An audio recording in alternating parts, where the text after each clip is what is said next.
দেশ বা দেশের বাইরের থেকে যারা যেখান থেকে আমার এই বিনোদনটি দেখতেছেন তাদের সবাইকে জানাই অনেক অনেক প্রীতি ও শুভেচ্ছা। আশা করি সকলে ভালো আছেন এবং সুস্থ আছেন। আজকে আপনাদের সামনে যে বিষয় নিয়ে কথা বলবো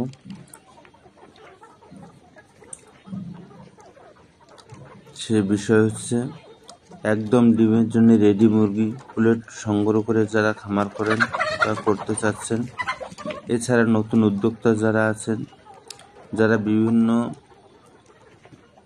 জনের বিভিন্ন কথায় বিভ্রান্তির মধ্যে আছেন, তাদের জন্য এই বিষয়টি খুব গুরুত্বপূর্ণ।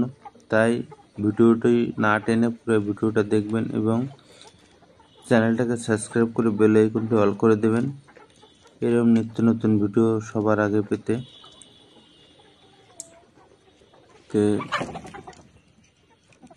আর কথা না বাড়িয়ে মূল কথায় চলে যাচ্ছি। তো একদম রেডি পুলেট যারা সংগ্রহ করবেন, এইরকম দেখা যাচ্ছে যে 10 দিন বা 15 দিনের মধ্যে আপনাদের খামারে খাঁচায় মুরগিটা তোলার পরেই দেখা যাচ্ছে 10-15 দিনের মধ্যে ডিম দিবে, এরকম মুরগি যারা সংগ্রহ করবেন, তাই আমি তাদেরকে একটাই পরামর্শ দেব, সেটা হচ্ছে আপনারা মুরগি সংগ্রহ করার আগে অবশ্যই ব্লাডটা টেস্ট করে Ranikhet, titre, bird flu, salmonella এবং মাইক্রোবায়োমা এই 4টে টেস্ট অবশ্যই করে নেবেন।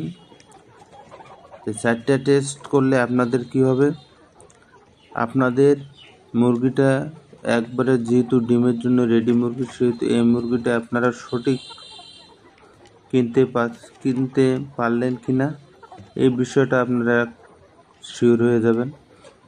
আর বডিতে কোনো রকম সমস্যা আসছে কি না সেটাও জানতে পারলেন। তো আমি মনে করব আপনারা পুলেট সংগ্রহ করে খামার করেন, ঠিক আছে, কিন্তু সঠিক জায়গা থেকে সঠিক পুলেট মুরগি সংগ্রহ করেন। তো লেয়ার মুরগির সব থেকে বেশি গুরুত্ব হচ্ছে আপনারা সঠিক এবং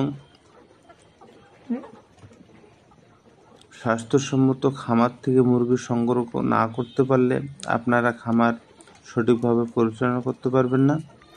আর সঠিকভাবে খামার পরিচালনা করতে না পারলে আপনারা দেখা যাচ্ছে যে লেয়ার মুরগির ব্যবসা করতে পারবেন না। লেয়ার মুরগি খুবই লাভজনক, আবার খুব বড় ধরনের ক্ষতি হওয়ার সম্ভাবনা থাকে। কাজেই আপনারা সঠিক জায়গা থেকে সঠিক এবং ভালো মানের মুরগি সংগ্রহ করবেন, ভালোভাবে খামার পরিচালনা করবেন।